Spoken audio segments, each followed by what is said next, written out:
Selamat pagi, siang, sore, atau malam. Jadi bertemu lagi dengan saya, Dewa Ngakan Gede Wahyu Mahatma Putra, pada mata kuliah Teknologi Informasi Kesehatan. Jadi pada pertemuan kali ini kita akan membahas mengenai pengenalan basis data. Baik, lanjut ke slide yang kedua. Topik pertama yang kita bahas pada pertemuan kali ini adalah mengenai media penyimpanan data primer, sekunder, dan tersier. Lanjut pada slide ketiga. Penyimpanan data primer pada komputer atau mikrokomputer terdiri dari dua, yaitu RAM atau Random Access Memory dan ROM atau Read Only Memory. Jadi, 4 fungsi dari penyimpanan data primer atau disebut primary storage adalah yang pertama sebagai tempat untuk menampung data yang dibaca atau input storage area. Jadi ketika kita membuka sebuah file atau membuka sebuah data di komputer, di HP, di laptop, data tersebut diambil dari hard disk atau dari memory card dan diletakkan di RAM. Ya, jadi data tersebut ketika kita baca atau ketika kita buka itu akan tersimpan dalam RAM. Ya, sehingga besar kapasitas RAM itu akan sangat mempengaruhi kemampuan sebuah komputer atau laptop atau handphone dalam membaca sebuah file. Lalu yang kedua, sebagai program storage area. Jadi penyimpanan instruksi-instruksi untuk pengolahan file atau data tersebut.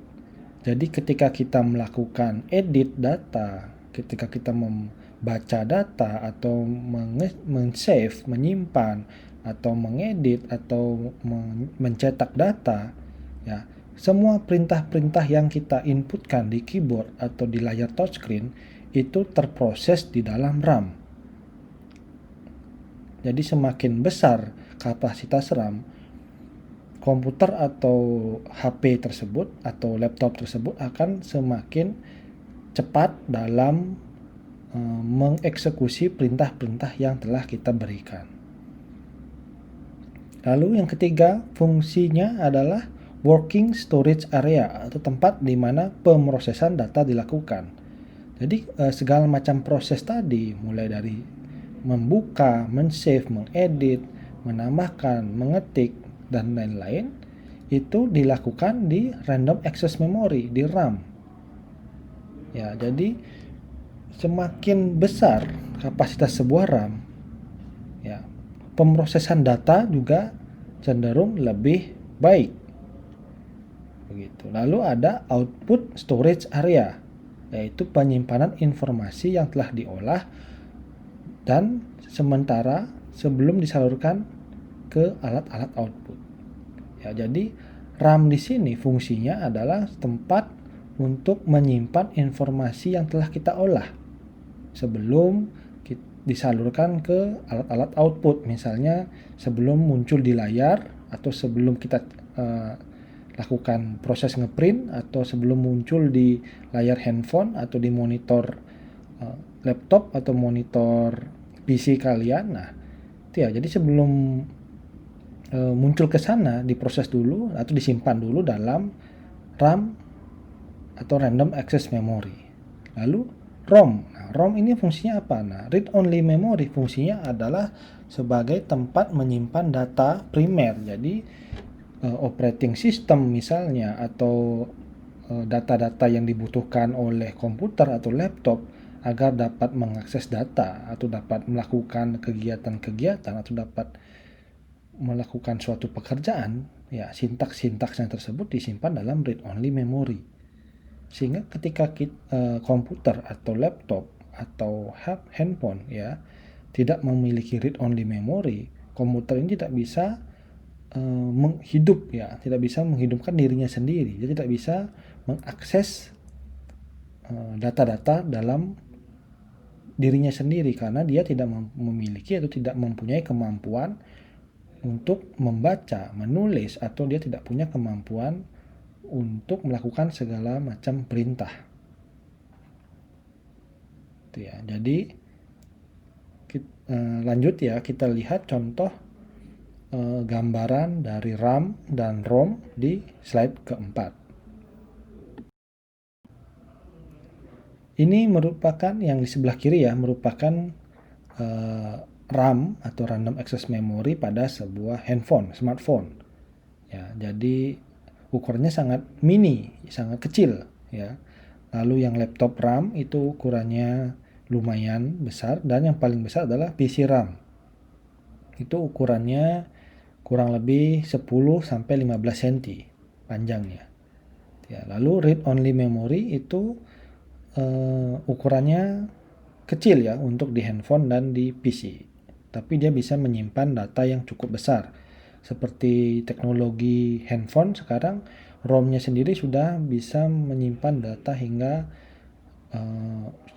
bergigabyte ya, bergigabyte atau mungkin ada yang bisa mencapai terabyte. Begitu. Lanjut ke slide yang kelima. Pada slide ini, saya akan menjelaskan mengenai penyimpanan data sekunder dan tersier.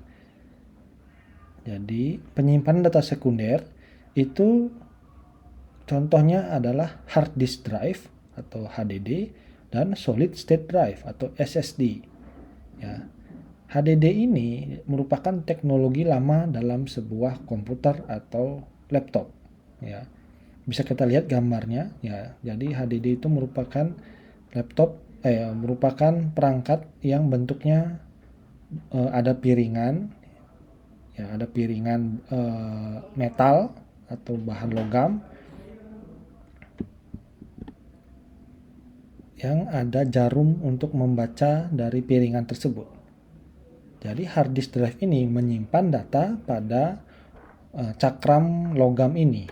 Ya, jadi ketika kita melakukan proses membuka file atau kita open file atau kita menyimpan file ya, piringan logam ini akan berputar dan si jarumnya ini akan mencari di mana letak file tersebut ya. Jadi kemampuan hard disk drive ini bisa menyimpan data hingga bertera-terabyte ya, ribuan gigabyte.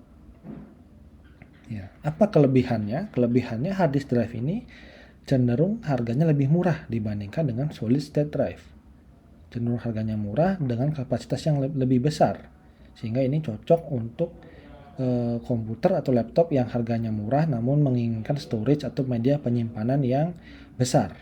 Namun kekurangannya, hard disk drive ini rentan akan goncangan. Jadi ketika teman-teman laptopnya atau komputernya jatuh mengalami goncangan yang cukup kuat begitu ya, bisa-bisa si hard disknya ini atau HDD-nya ini akan mengalami kerusakan dan tidak mampu membaca atau menyimpan file.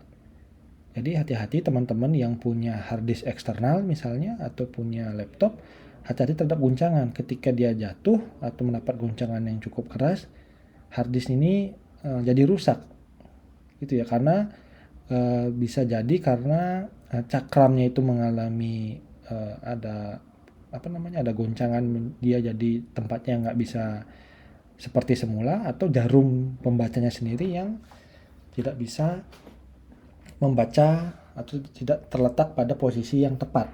Jadi dia nggak mampu lagi membaca dari si hard disknya tersebut. Itu ya. Jadi teknologi yang terbaru dari media penyimpan data sekunder adalah namanya solid state drive ya, atau SSD. SSD sendiri itu sudah tidak lagi menggunakan mekanik di situ. Jadi nggak ada lagi istilahnya full elektronik di sini ya kalau SSD. Kalau di hard disk itu masih memanfaatkan teknologi mekanik. Ya, jadi ketika si piringan tersebut muter itu bisa sampai 7.000 atau lebih ya, 7.000 lebih atau bahkan lebih atau hingga 10.000 putaran per menit, RPM. Ya, yang saya tahu 7.200 atau 10.500 RPM. Ya, itu masih menggunakan mekanik. Ya, beda dengan SSD. SSD ini sudah full elektronik. Jadi ketika kita menyimpan data itu sudah lebih aman ya jadi SSD ini sifatnya dia lebih aman dari hard disk jika jika ada goncangan begitu ya, ada goncangan atau ada tumbukan keras, SSD ini cenderung tidak rusak ya, kecuali dia patah ya, itu beda kasus. Jadi ketika ada goncangan, SSD ini lebih tahan terhadap goncangan.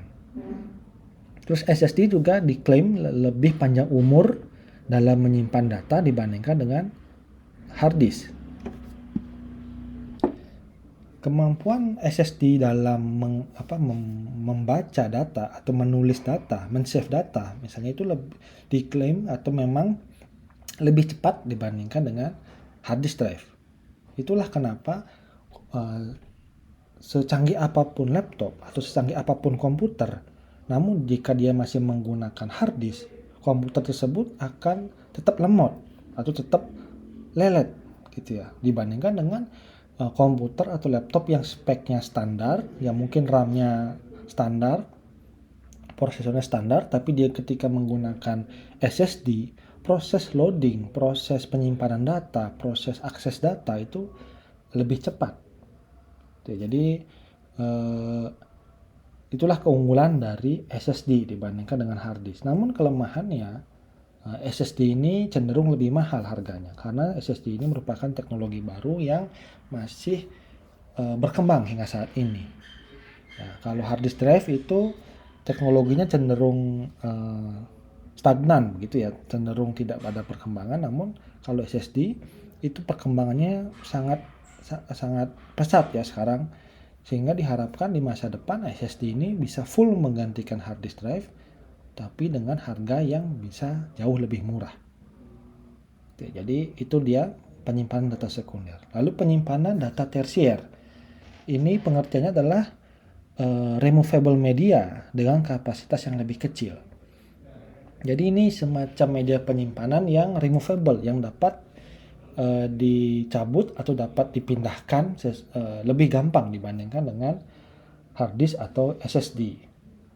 Jadi medianya tersebut ada disket, ya mungkin teman-teman belum pernah lihat fisiknya. Jadi zaman dulu itu ada disket namanya atau floppy disk.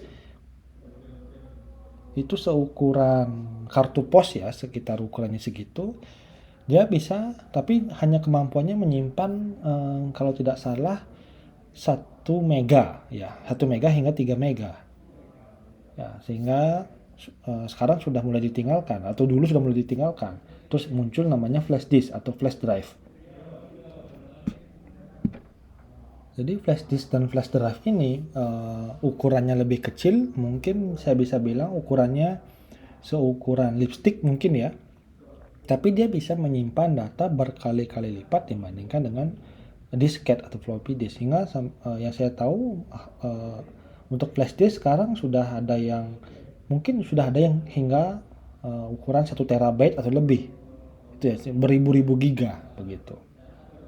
Lalu yang ketiga ada SD card atau memory card. Nah, ini merupakan media penyimpanan yang berbentuk kartu kecil ya, ukurannya kecil. Kalau micro SD, mungkin teman-teman pernah dengar micro SD. Nah, itu SD card yang berukuran mikro, sangat tipis, sangat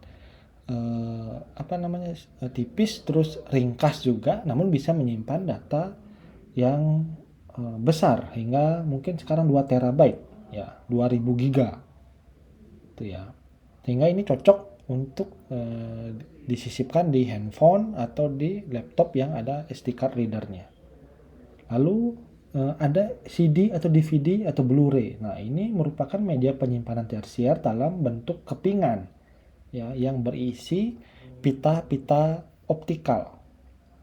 Itu sehingga untuk membaca CD, DVD atau Blu-ray perlu suatu optik yang mampu membaca data. Ya. Jadi perbedaannya CD itu ukurannya dan DVD dan Blu-ray itu ukurannya sama ya, size-nya sama, tapi dia kemampuan yang membedakan adalah kemampuan menyimpan data. Kalau CD itu maksimal 800 mega, kalau DVD itu maksimal 4 giga, Blu-ray itu kalau nggak salah 8 atau 16 giga. Ya. Kalau zaman sekarang CD, DVD dan Blu-ray ini sudah mulai banyak ditinggalkan. Kenapa? Karena kelemahannya adalah apa yang kita simpan di CD atau DVD atau Blu-ray ini hanya dapat disimpan satu kali saja. Ya, begitu kita tulis satu kali dia tidak bisa ditulis ulang. Tapi memang ada CD yang mampu menyimpan data berkali-kali. Ya, tapi itu tidak tahan lama ya, jadi cepat rusak juga. Karena dia makin lama kualitas penyimpanan datanya akan semakin sedikit. Terus CD, DVD dan Blu-ray ini juga rentan rusak. Kalau kegores sedikit atau lecet sedikit itu sulit terbaca lagi data-datanya. Lalu yang terakhir ada chip. Ya, chip ini mungkin teman-teman bisa melihat ATM masing-masing. Nah, ATM itu ada chipnya kan yang berwarna emas. Nah, itu chip fungsinya adalah untuk menyimpan data tapi dalam kapasitas yang kecil. Begitu ya. Jadi dia bisa menyimpan data dalam kapasitas kecil. Misalnya bisa digunakan untuk di kartu ATM atau di kartu SIM Anda. Ya, kartu SIM teman-teman. Ya, ada yang micro SIM, nah itu ada chipnya di situ. Jadi chip itu bisa menyimpan data. Nah, itu termasuk dalam penyimpanan data tersier. Lanjut ya ke slide yang ke-6.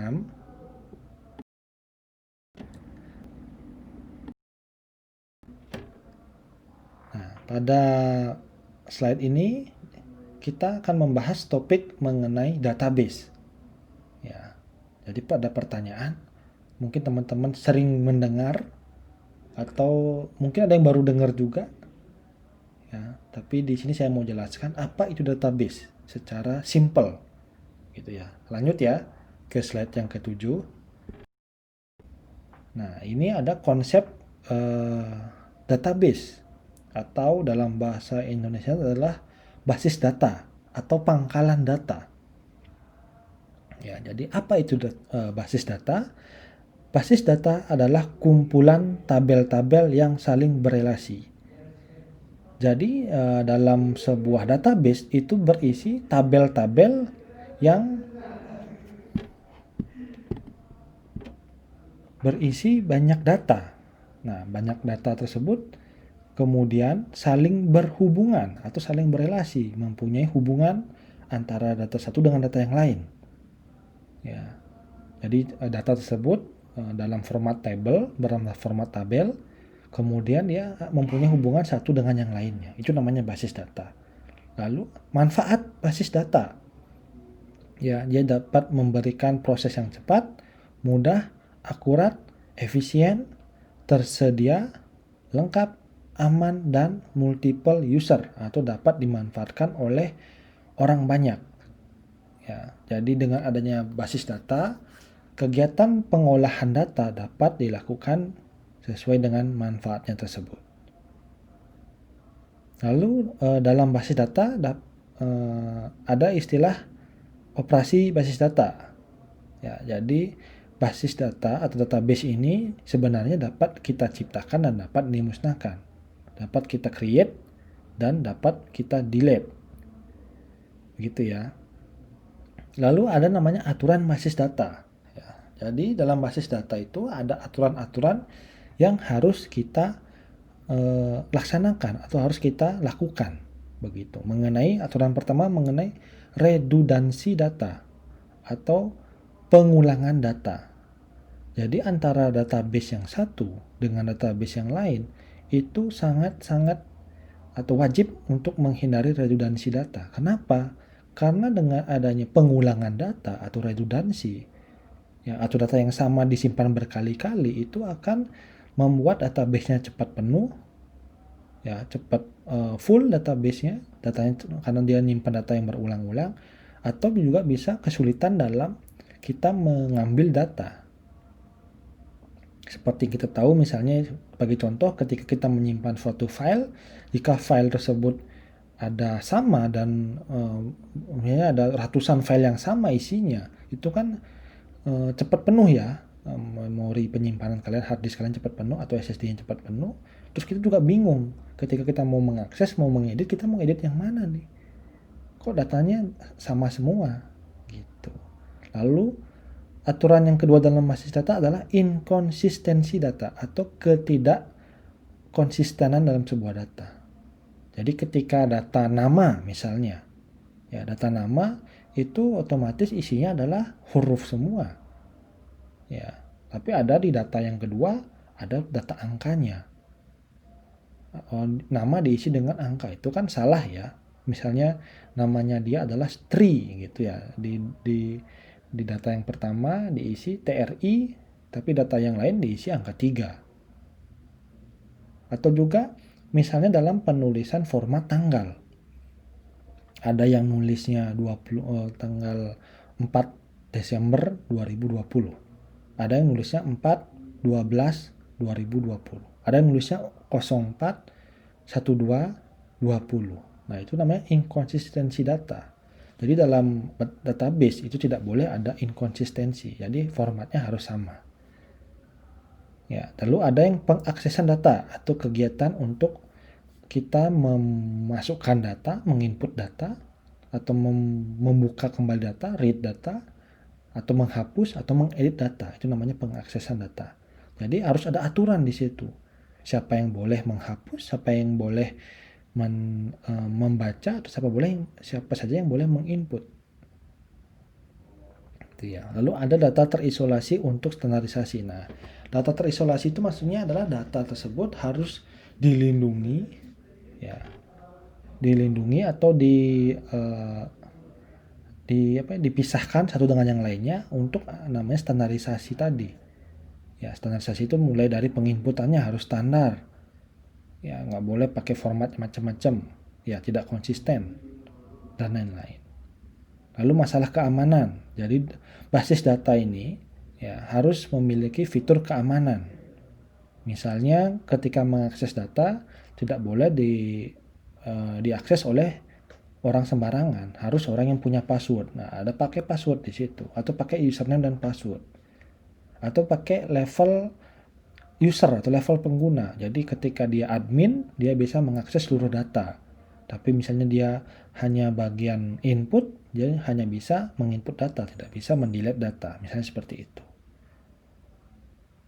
Lalu aturan berikutnya adalah masalah integritas data. Jadi data yang tersimpan itu harus berintegritas ya antara data yang masuk, data yang diolah itu harus tetap ya, harus tidak boleh berubah-ubah, tidak boleh berbeda makna, tidak boleh palsu ya, harus sesuai dengan kenyataan. Itu ya. Lalu ada komponen dalam basis data. Ya, komponen dalam basis data ada hardware-nya atau media penyimpanannya, tadi ada hard disk atau ada SSD atau ada memory card dan lain-lain. Ya, lalu ada operating system, ya bisa menggunakan Linux, bisa menggunakan Windows atau Windows Server dan lain-lain. Ada database-nya atau ada basis datanya. Lalu ada DBMS. DBMS ini adalah database management system. Ya, jadi sebuah software yang mampu melakukan pengelolaan terhadap database. Lalu ada usernya. User itu adalah pengguna dari basis data tersebut. Gitu ya. Lalu yang berikutnya ada administrator basis data. Ini adalah orang yang bertanggung jawab terhadap database tersebut. Ya, admin. Dia yang bisa mengelola, bisa membuat atau bisa mengolah database tersebut. Lalu ada bahasa basis data. Ada data definition language, data manipulasi, dan data control. Data definisi ini adalah bahasa yang digunakan untuk membuat sebuah database atau memunculkan sebuah database. Lalu data manipulation language itu bahasa yang digunakan atau perintah yang digunakan untuk memanipulasi atau mengubah isi dari database. Lalu data control language adalah bahasa atau sebuah perintah yang digunakan untuk mengawasi atau menjaga dari integritas sebuah database. Lanjut ke slide berikutnya, slide ke-8. Lalu ada konsep dalam basis data. Ya, ini konsep bagaimana basis data tersebut dibuat gitu ya. Jadi basis data adalah sebuah pangkalan data. Ya, seperti yang kita tahu, pangkalan itu kan artinya tempat berkumpulnya data atau tempat berkumpulnya sesuatu. Ya, misalnya pangkalan ojek, artinya tempat berkumpulnya para tukang ojek. Ada pangkalan udara, ya, tempat berkumpulnya pesawat-pesawat, ya, dalam sebuah tempat atau dalam suatu lokasi begitu. Jadi basis data itu merupakan suatu lokasi atau suatu tempat untuk berkumpulnya data-data, ya, agar dapat selain dia dihimpun, ya, dikelompokkan lalu diolah sehingga menghasilkan suatu informasi yang kita butuhkan. Itu ya konsep basis data. Nah, data, ya, setiap data dalam database itu, ya, setiap datanya itu akan saling berhubungan atau berelasi, ya. Dia tidak bisa berdiri sendiri karena dalam database itu data itu saling berhubungan sehingga antara satu data dengan yang lain itu saling memiliki ketergantungan. Ya, jadi ketika kita membuka satu data, ya, suatu tabel dalam database itu akan memiliki hubungan dengan tabel-tabel yang lain. Ya, tabel dalam database itu tidak bisa atau bisa saya bilang tidak ada yang berdiri sendiri. Dia pasti mempunyai hubungan dengan tabel-tabel lainnya. Ya.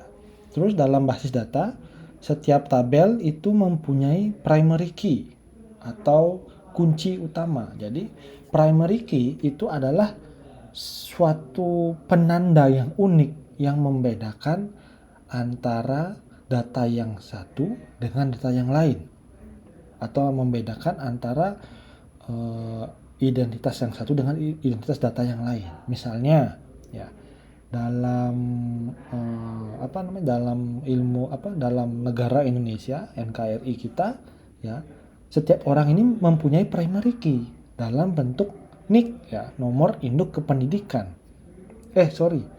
Dalam bentuk nomor induk kependudukan, bukan kependidikan, ya, kependudukan. Maaf ya. Jadi NIK, ya, nomor NIK seseorang, ya, antara saya dengan teman-teman pasti mempunyai nomor NIK yang berbeda. Ya. Atau dalam PNS, misalnya dalam dunia pegawai negeri ada namanya NIP, nomor induk pegawai. Antara pegawai yang satu dengan pegawai yang lain pasti mempunyai NIP yang berbeda. Ya. Atau mungkin dalam kegiatan di dalam kampus ada namanya istilahnya NIM, nomor induk mahasiswa. Jadi antara NIM mahasiswa A dan NIM mahasiswa B pasti mempunyai ada perbedaannya. Nah, fungsinya apa? Fungsinya adalah untuk membedakan satu entitas atau satu data dengan data yang lain atau dengan entitas yang lain. Ya, jadi dalam database kan misalnya ada kemungkinan sebuah data itu memiliki ada data yang mirip gitu ya, misalnya nama, ya, nama saya mungkin atau nama teman-teman mungkin ada yang mirip dengan nama yang lain, atau mungkin ada yang sama namanya. Bisa kalian googling nama kalian sendiri pasti ada beberapa orang yang muncul, atau nama mahasiswa, ya, atau mungkin tempat tanggal lahir pasti ada yang sama tempat tanggal lahirnya. Nah, untuk membedakan itulah atau untuk membuat sebuah entitas tersebut unik, maka muncul namanya primary key. Primary key itu adalah sesuatu yang tidak bisa dimiliki sama oleh data yang lain. Ya, misalnya dalam kita ambil contoh ya, di database ini misalnya database toko Wak Keling ini ada namanya primary key kode barang. Itu ya. Jadi kode barang satu tidak akan bisa atau tidak dapat tidak dapat dimiliki oleh kode barang yang lain. Jadi Indomie goreng itu kodenya adalah 001. Ya, jadi 001 ini nggak boleh dipakai oleh Indomie goreng yang lain atau Indomie mie sedap yang lain. Ya, gitu ya. Lalu ada istilahnya dalam database, ya, itu ada table, ada record, ada field. Ya, jadi dalam database itu terdiri dari banyak tabel. Ya, jadi satu database terdiri dari banyak tabel. Nah, database-nya satu ya. Dalam hal ini kita lihat di gambar. Jadi database-nya adalah database toko Wakling. Ya, memiliki 3 tabel. Ya, ada tabel barang, ada tabel transaksi, dan tabel detail transaksi. Lalu ada namanya record. Ya, record itu merupakan satu kesatuan, ya, yang terdiri dari beberapa field. Jadi record itu yang warnanya kuning, ya, itu record. Jadi record yang pertama dalam tabel barang adalah kode barang 001 dengan nama barang Indomie goreng dengan harga 2.500. Itu barang 002 dengan nama barang Indomie goreng jumbo dengan harga 3.000. Nah, itu satu record namanya. Sedangkan satu field itu artinya adalah hanya satu kotak gitu aja. Ya, misalnya dalam warna yang warna kotak biru ya. Itu field namanya. Jadi harga itu field 3.000. Ada di field 3.000, ada lalu di tabel transaksi ada field KD002. Lalu di tabel detail transaksi ada field 9. Jadi itu yang membedakannya. Jadi dari satu database terdiri dari beberapa tabel. Ya, satu tabel terdiri dari berbagai atau banyak record. Ya, yang record itu adalah yang berwarna kuning. Lalu satu record terdiri dari lebih atau satu atau lebih field yang berwarna biru. Itu ya konsep atau apa namanya, istilah-istilah dalam basis data. Lanjut ke slide berikutnya, slide ke-9. Lalu pada slide ini saya akan menjelaskan mengenai normalisasi database. Ya, jadi umumnya atau biasanya normalisasi database dilakukan sebelum kita mengolah atau sebelum kita menggunakan dari database tersebut. Ya, jadi normalisasi di sini merupakan sebuah proses penyederhanaan dan pengelompokan sebuah kumpulan data. Ya, jadi kenapa perlu dilakukan normalisasi? Itu biasanya ketika sebuah database itu dia sifatnya rumit begitu ya, rumit atau ribet atau sangat tidak beraturan, tidak tidak tidak beraturan atau tidak terbentuk dengan baik gitu ya, itu perlu dinormalisasi dulu, dinormalkan dulu agar ketika kita mengolah, ketika kita menggunakan, kita men-input, mendelete data tersebut, database itu tidak kebingungan gitu ya, atau sistemnya atau softwarenya jadi nggak kebingungan ketika kita perlu mengolah database tersebut. Jadi tujuan dari database, normalisasi database itu untuk mengurangi redundansi data atau adanya pengulangan data secara terus-menerus, atau ada suatu data yang ditulis berulang-ulang secara terus-menerus, ya, atau mengurangi kerumitan dari data tersebut. Ya, jadi ketika sebuah database memiliki tabel yang sangat panjang atau sangat banyak item-itemnya, itu akan semakin rumit, ya, semakin rumit, semakin lambat akhirnya si DBMS atau software database tersebut untuk mengakses data tersebut. Dia akan semakin lama karena membutuhkan waktu untuk menemukan atau waktu untuk memahami dari si database tersebut. Jadi karena dia rumit, jadi sulit untuk dipahami. Ya, terus yang ketiga tujuannya adalah untuk memudahkan ketika seseorang atau ketika si pengguna database itu memodifikasi data. Ya, jadi ketika kita perlu memodifikasi mulai dari menginput data atau mengedit atau menambahkan data atau mengurangi atau menghapus mungkin ya menghapus data dalam database itu kita lebih mudah dengan adanya normalisasi. Ya, jadi tujuan berikutnya juga bisa menghilangkan kemungkinan anomali atau ketidaknormalan dari proses insert ya atau proses input data, proses update data atau pengeditan data dan penghapusan data. Ya, jadi ketika kita memiliki database yang tidak normal, ya, yang tidak normal itu dalam proses input data itu akan mengalami kesulitan. Si komputer atau si software pengolah database itu kesulitan, dia bingung, dia ini diinput kemana atau ini diupdate-nya kemana atau di delete yang mana di delete gitu. Lalu ada namanya tahapan normalisasi. Nah, normalisasi ini memiliki hingga 5 normalisasi ya, 5 proses, tapi yang saya bahas di sini hanya 3. Ya, jadi yang pertama itu database ya, database yang bentuknya tidak normal. Itu kondisi yang pertama. Lalu yang kondisi 1NF di sini atau satu normal form ya, the first normal form atau bentuk normal yang pertama. Itu ya. Lalu tahapan berikutnya adalah second normal form atau bentuk normal yang kedua. Lalu yang berikutnya adalah third normal form atau bentuk normal yang ketiga. Ya, untuk memahami tahapan-tahapan dalam normalisasi, teman-teman silakan lanjut ke slide yang ke-10. Nah, ini merupakan contoh bentuk database yang perlu dilakukan normalisasi. Jadi yang pertama ini ya bisa kita lihat ini adalah database atau ini berupa tabel penjualan. Kita ambil contoh tadi database toko Wak Keling. Ya, jadi ini berisi satu tabel aja isinya.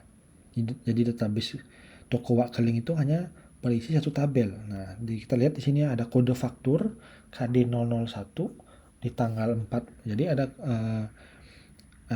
pembelanjaan dengan kode faktur atau nomor nota KD001. Dia tanggal belanjanya adalah 4 Desember.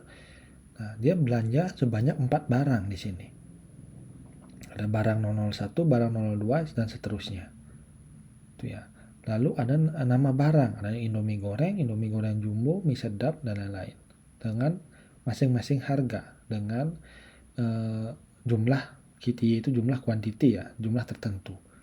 Nah, kenapa database ini kenapa tabel ini perlu dinormalisasi? Kita lihat pada kode faktur 001 itu kan ada banyak kode barang yang dibeli ya dan nama barang. Nah, ketika kita tidak memisahkan atau menyederhanakan ini ya, terus kita akan misalnya kita mau mengedit KD001 ya, mengedit harga barang misalnya. Ketika kita edit itu ya, Indomie goreng kita naikkan harganya jadi 3.000, apa yang terjadi? Nah, ketika produk Indomie goreng ini dibeli atau dilakukan pembelian di kode faktur yang lain, misalnya KD004 ada beli mie goreng, itu nggak akan berubah harganya. Ya, yang berubah hanya di KD001 harga Indomie gorengnya. Di KD004 dia nggak berubah. Itu ya. Jadi itu akan merumitkan kita ketika kita harus mengedit, ya kita harus ngedit semua akhirnya. Ya, Indomie goreng di KD01 kita edit harganya, di KD004 kita edit juga harganya. Itu ya, itu yang masalah yang pertama, ada kerumitan dalam modifikasi data. Atau misalnya kita akan menghapus misalnya di KD 001 kita akan menghapus barang 001 Indomie goreng. Ya, misalnya dia nggak jadi beli Indomie goreng. Apa yang terjadi? Kita harus masuk ke ke kolom atau ke ya bener ya ke kolom kode barang, kita hapus barang 001, lalu kita masuk ke nama barang, kita hapus Indomie goreng, lalu di harga kita hapus harganya, KTI-nya kita hapus kuantitinya 5 tersebut. Nah, itu perlu masuk ke 5 tempat, masuk ke 5 kolom baru bisa kita menghapus transaksi dari barang 001 tersebut.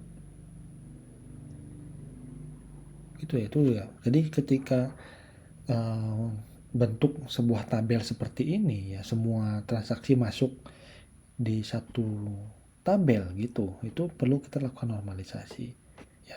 Normalisasi bentuk pertama bisa kita lihat pada slide selanjutnya, yaitu slide ke-11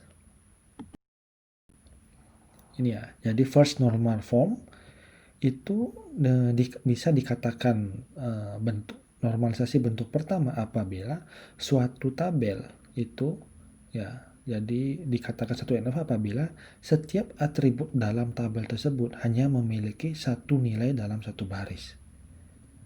Ya, bisa kita lihat tadi perbandingannya ya. Jadi itu masih KD 001 masih ada beberapa baris begitu ya. Jadi dalam first normal form itu setiap tabel sudah atau setiap baris di sini ya sudah memiliki satu atributnya masing-masing. Jadi KD 01 tanggal 4 barang 01 Indomie goreng harga quantity. Jadi dia sudah satu data. Ini bentuk normal form yang pertama.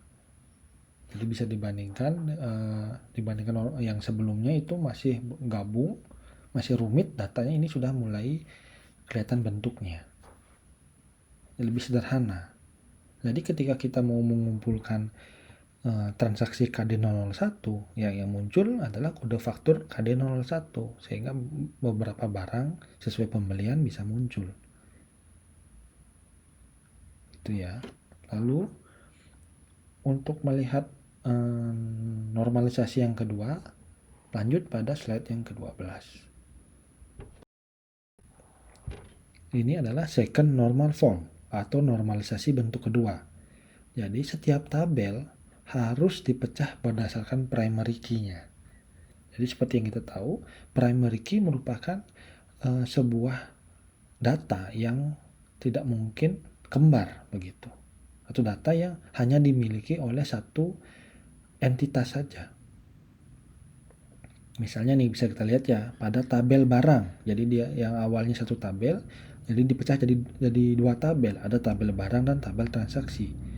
Di tabel barang bisa kita lihat bahwa BRG 001 hanya dimiliki oleh Indomie goreng. Gitu ya. Terus BRG 02 hanya dimiliki oleh Indomie goreng jumbo dengan harga sekian.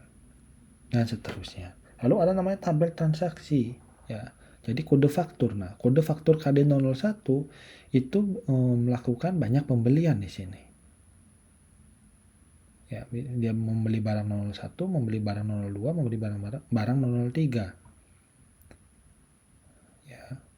Jadi ketika setiap tabel sudah dipecah berdasarkan primary key-nya,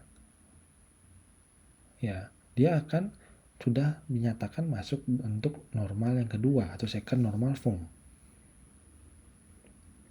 Ya, kita bisa lihat di tabel transaksi di KD 001 dia membeli barang dengan kode BRG 001. Untuk mengetahui barang 001 ini apa, kita bisa mengacu pada tabel barang.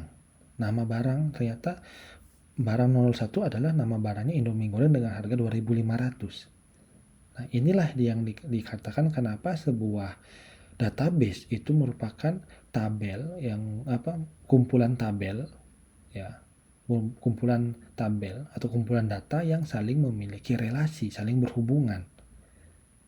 Jadi tabel relasi berhubungan dengan tabel barang di sini. Ya, dia mengambil kode barang dari tabel transaksi mengambil kode barang dari tabel barang. Jadi hubungannya di kode barangnya. Ya, itulah kenapa dinamakan database. Untuk bentuk normal yang ketiga, bisa lanjut pada halaman atau di slide 13. Nah, di slide 13 ini merupakan normalisasi bentuk ketiga. Ya, jadi jika suatu tabel, jika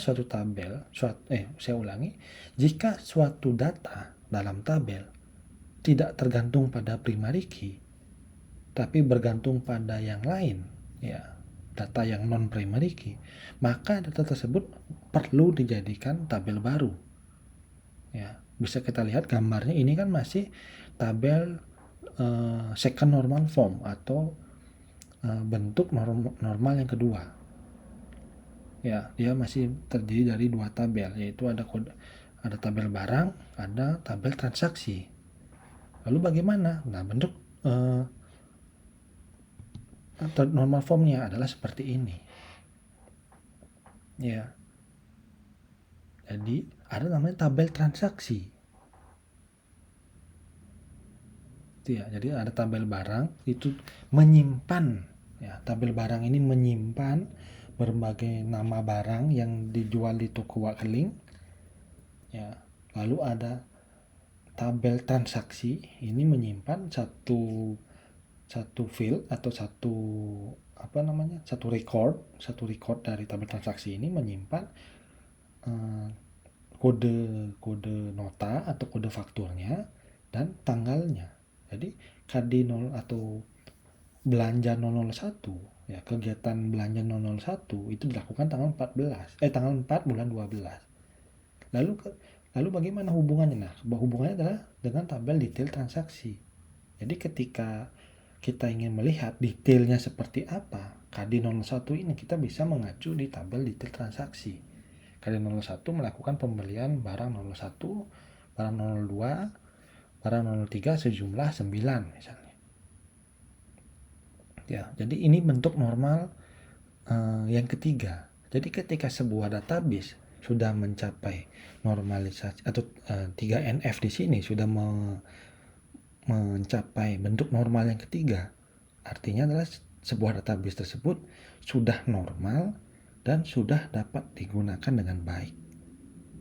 Ya, sudah dapat diakses, dapat diedit, di-delete, di-update datanya dengan baik, dengan mudah, tidak ribet lagi. Ini artinya adalah database ini sudah siap digunakan untuk transaksi atau untuk kegiatan di toko Wakeling, begitu. Baik, kita lanjutkan ke materi selanjutnya. Kita lanjut ke slide ke-14.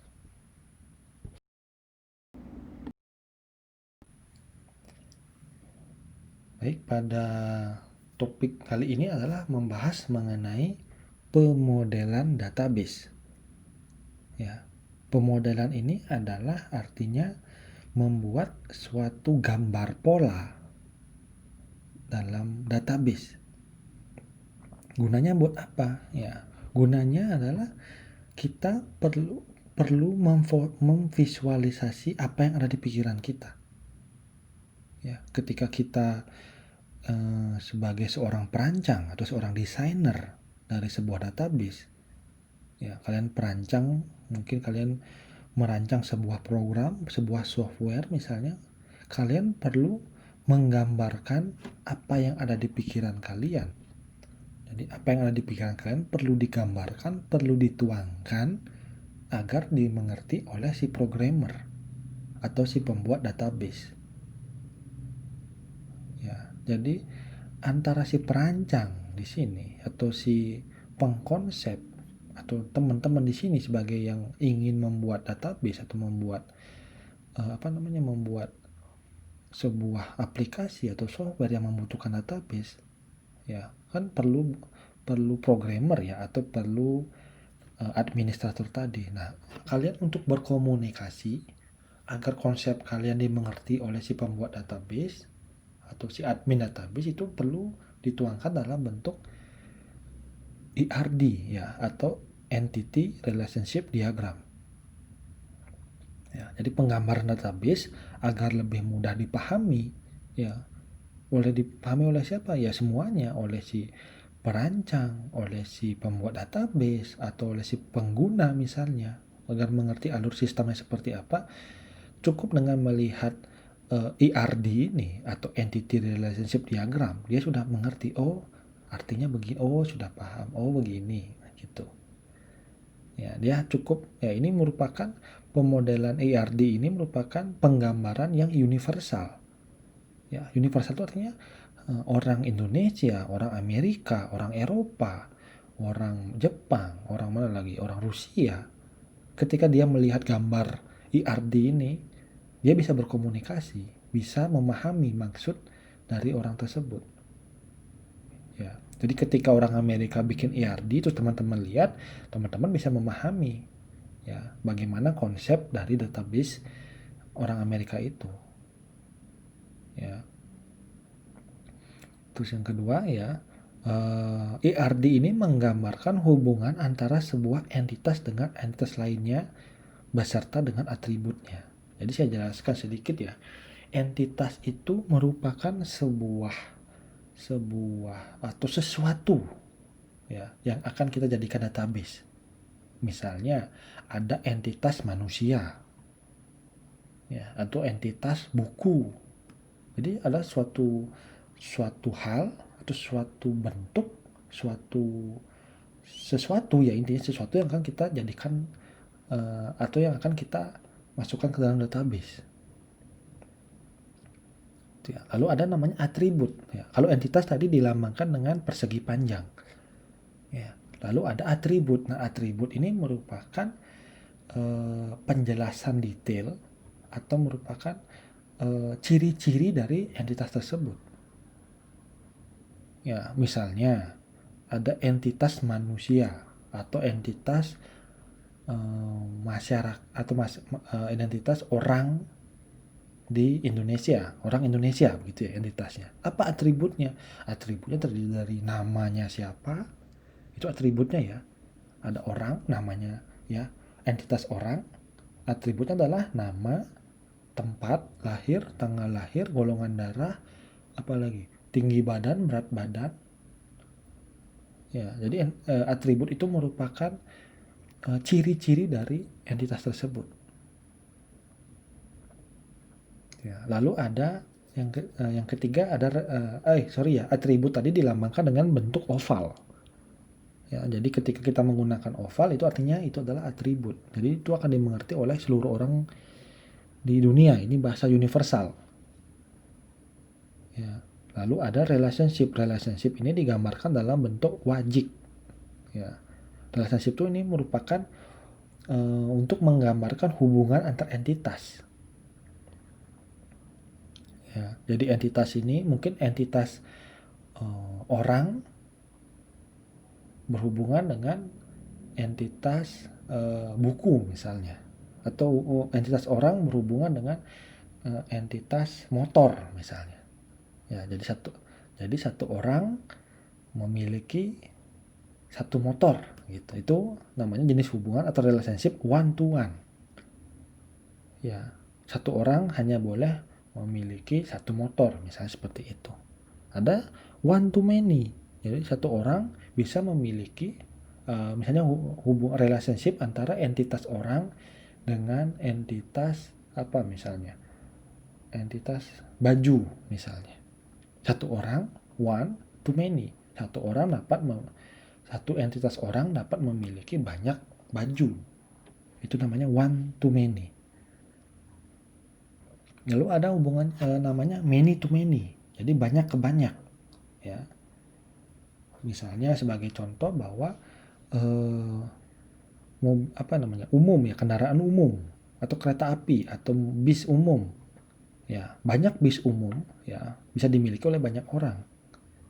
Ya. Satu bis umum bisa dimiliki oleh banyak orang dan satu orang bisa menggunakan banyak bis umum. Itu namanya many to many. Lalu seperti apa contoh penggambarannya? Bisa kalian lihat di slide yang ke-15. Ya, ini merupakan contoh dari penggambaran ERD atau Entity Relationship Diagram. Jadi bisa kita lihat di sini ada dua entitas, yaitu entitas mahasiswa dan entitas buku. Entitas mahasiswa memiliki 5 atribut, yaitu yang pertama ada nomor mahasiswa, ada nama, ada alamat, lalu ada tanggal peminjaman dan tanggal pengembalian. Jadi ceritanya ini adalah database perpustakaan gitu ya. Nah, mahasiswa ini memiliki hubungan dengan buku. Ya, mahasiswa bisa meminjam buku. Kita lihat entitas buku. Entitas buku terdiri dari 5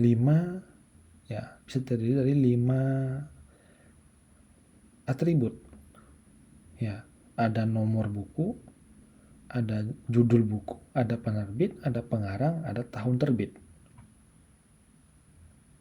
Itu ya. Jadi entitas mahasiswa dan entitas buku memiliki relationship meminjam. Ya. Jadi satu mahasiswa bisa meminjam banyak buku. Ya, dalam satu kali ini dilihatnya dalam satu kali proses ya. Jadi satu mahasiswa dapat meminjam banyak buku dalam satu kali peminjaman, begitu ya. Lalu kebalikannya, buku hanya dapat satu buku ya. Satu buku hanya dapat dipinjam oleh satu mahasiswa. Ini dinamakan relationship one to many. Ya, mahasiswa bisa meminjam banyak buku, tapi satu buku hanya dapat dipinjam oleh satu mahasiswa. Jadi one to many.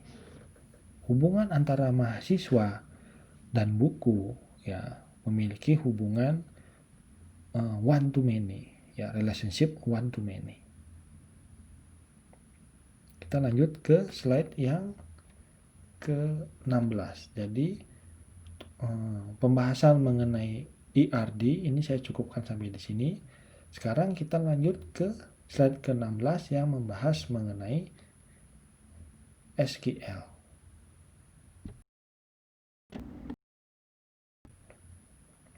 Ya, jadi dalam pengelolaan database itu ada namanya SQL atau Structured Query Language.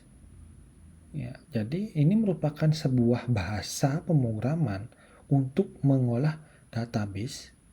Ya, jadi bahasa SQL ini adalah bahasa yang paling sering atau paling umum digunakan saat ini.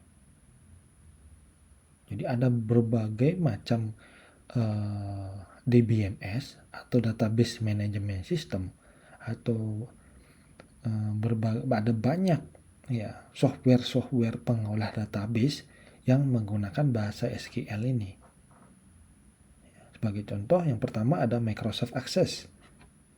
Ya, ada MySQL, ada SQL 2000, ada Oracle, ada PostgreSQL. Jadi ketika teman-teman tahu bahasa SQL, ya, tahu dan mengerti bahasa SQL, teman-teman bisa menggunakannya atau bisa mengolah berbagai macam aplikasi. Gitu ya. Kita lanjut ke slide yang ke-17. Tipe data dalam MySQL. Ya, jadi kita spesifik membahas mengenai MySQL. Ya, jadi ini beberapa tipe data yang sering digunakan. Jadi dalam MySQL atau dalam SQL ya umumnya itu ada namanya tipe data. Jadi tipe data ini merupakan perwakilan atau merupakan bentuk dari data tersebut. Ya, misalnya kita ingin menyimpan data dalam bentuk bilangan bulat. Ya, bilangan 1, 2, 3, atau min 1, min 2, dan seterusnya. Kita simpan dalam bentuk int atau integer. Ya. Lalu ketika kita ingin menyimpan data dalam bentuk bilangan desimal, maka kita menggunakan tipe data desimal. Lalu ketika kita ingin menyimpan data dalam bentuk tanggal ya, atau waktu, kita bisa menggunakan date, time, atau year di situ. Ya. Fungsinya apa? Nah, fungsinya ketika kita menggunakan tipe data ini menjaga konsistensi data. Misalnya kita tadi menggunakan tipe data integer yang bilangan bulan. Jadi ketika ada orang yang menginput datanya dengan huruf misalnya atau dengan tanda baca, itu akan ada error nanti. Nah, ini merupakan fungsi dari menjaga konsistensi data.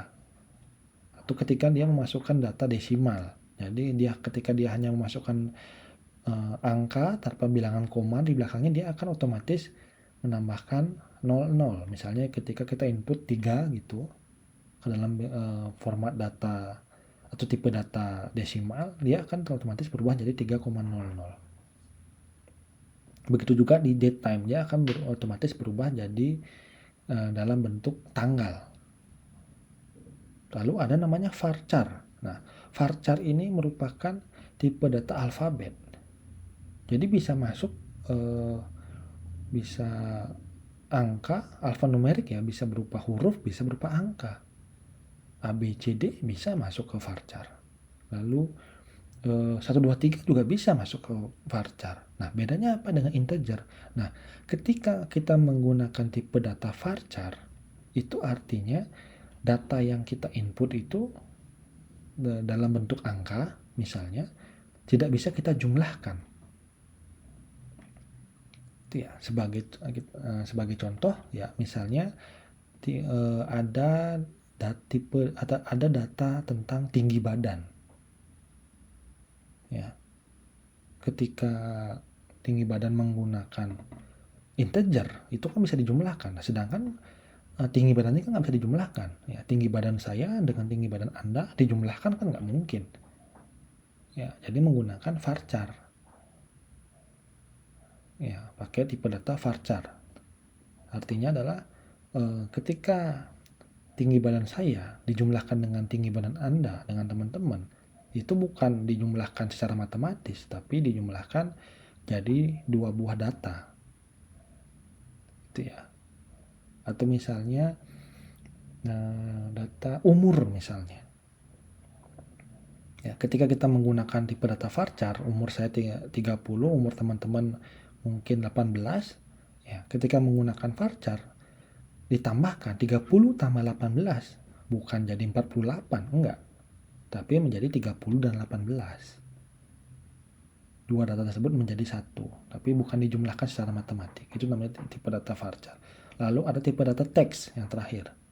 Ya, itu kalimat atau kata-kata yang panjang begitu. Ya, sebenarnya ada banyak tipe data teman-teman nanti untuk detailnya bisa googling sendiri atau cari tahu sendiri. Ada banyak banget tipe data di MySQL yang bisa kita gunakan sesuai dengan kebutuhan kita. Tapi ini yang paling sering digunakan ya. Jadi biar teman-teman tahu aja. Nah, ini merupakan sintaks atau perintah dalam MySQL. Ya, jadi ketika kita melakukan atau ketika kita akan menggunakan MySQL untuk mengolah data atau mengolah database, kita harus tahu perintah-perintah apa saja yang bisa kita gunakan. Misalnya kita ingin membuat sebuah database baru, ya pakai perintahnya yang pertama, create database. Lalu di create spasi database spasi nama databasenya. Lalu diakhiri dengan titik koma. Jadi nama database ini tidak boleh ada spasinya ya. Jadi saya gunakan underscore biasanya. Nama underscore database. Misalnya teman-teman membuat database perpustakaan, maka perintahnya adalah create database perpustakaan underscore fkm begitu misalnya. Lalu perintah yang kedua, ada namanya SEO databases ya. Jadi ini untuk melihat atau menampilkan daftar database yang sudah ada di komputer kalian. Ketika diketik SEO databases, dia akan muncul jumlah database atau muncul nama-nama database yang sudah ada di komputer kalian. Pakai perintah SEO databases titik koma, enter gitu ya. Terus yang ketiga ada namanya uses nama database. Ini gunanya untuk kita mengaktifkan database tersebut. Misalnya kita mau mengaktifkan database perpustakaan _FKM, maka ditulis use spasi perpustakaan FKM, use spasi perpustakaan _FKM titik koma. Jadi kita akan mengaktifkan atau kita akan masuk ke dalam database itu. Lalu setelah database-nya ada, kita bisa create table di situ. Ya, bisa create table dengan perintah atau dengan sintaks create spasi table spasi nama tabel lalu di kurung buka nama kolom tipe data size-nya berapa. Itu ya. Lalu ketika kita ingin menampilkan isi dari tabel tersebut atau isi data yang ada di dalam tabel tersebut, kita bisa gunakan perintah select nama kolomnya lalu menggunakan nama tabel. Nah, untuk kegiatan praktikum dari MySQL ini akan saya praktikkan atau kita bisa praktikkan bersama-sama di pertemuan tatap muka kita melalui Zoom. Nanti kita akan latihan bersama-sama bagaimana cara minimal teman-teman bisa tahu cara kerja dari MySQL ini. Karena fungsinya buat apa? Nah, kalian sebagai seorang tenaga kesehatan, ya tenaga kesmas nanti, minimal kalian harus mengenal MySQL dulu. Minimal kenal aja. Ya. Kenapa? Karena kalian kan nanti berhubungan dengan data ya. Berhubungan dengan data masyarakat. Ya, ketika berhubungan dengan data masyarakat atau data yang berhubungan dengan kesehatan. Itu datanya banyak banget ya. Banyak banget, kalian harus organisir, kalian harus rapikan, kalian harus simpan ke dalam database. Ya, kalian bisa olah data tersebut sehingga bisa menghasilkan laporan atau menghasilkan informasi yang dibutuhkan untuk pelayanan kesehatan. Itu ya. Jadi itu pentingnya belajar database bagi mahasiswa kesehatan masyarakat. Lanjut ke slide terakhir, slide 19. Ya, jadi ini singkat saja ya, ini informasi saja bahwa data kesehatan di Indonesia saat ini tuh ya mempunyai suatu standar. Ya, kenapa perlu standar? Jadi agar data dari rumah sakit A dan rumah sakit B misalnya, atau data dari puskesmas ke rumah sakit, atau data dari rumah sakit ke dinkes itu dapat berinteraksi dengan baik. Ya, jadi pemerintah mengeluarkan atau dalam hal ini Kementerian Kesehatan mengeluarkan namanya kata hati atau standar data kesehatan di Indonesia. Ya, jadi kata hati ini kamus data kesehatan Indonesia adalah kamus rujukan elemen data dan terminologi kesehatan. Ya, sebagai standar dalam pengembangan aplikasi kesehatan yang interoperable.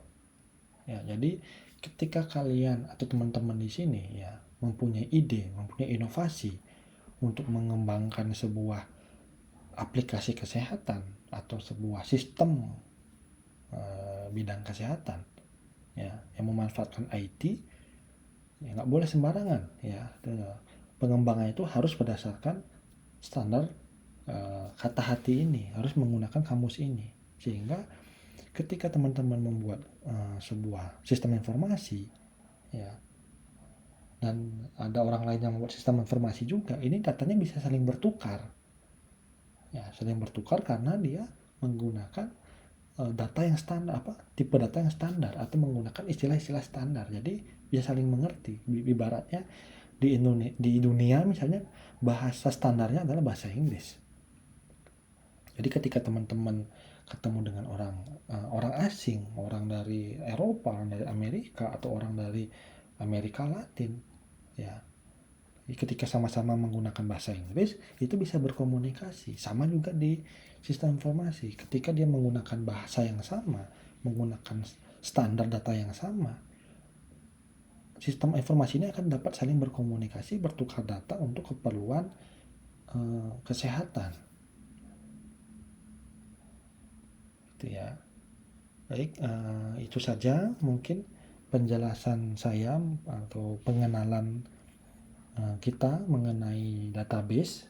Ya, baik, untuk selanjutnya saya minta teman-teman bisa menginstal aplikasi atau software MySQL di laptop atau di komputer masing-masing. Nanti kita bisa coba praktikkan bersama-sama ya bagaimana membuat sebuah database dengan menggunakan MySQL pada saat jam perkuliahan.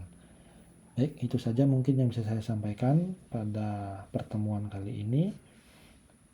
Saya mohon maaf apabila ada kata-kata saya yang sulit atau kata-kata saya yang tidak dapat dipahami atau kata-kata saya yang salah. Ya, semoga apa yang saya sampaikan bisa bermanfaat buat teman-teman semua. Saya akhiri. Terima kasih atas waktunya. Sampai ketemu lagi di pertemuan selanjutnya.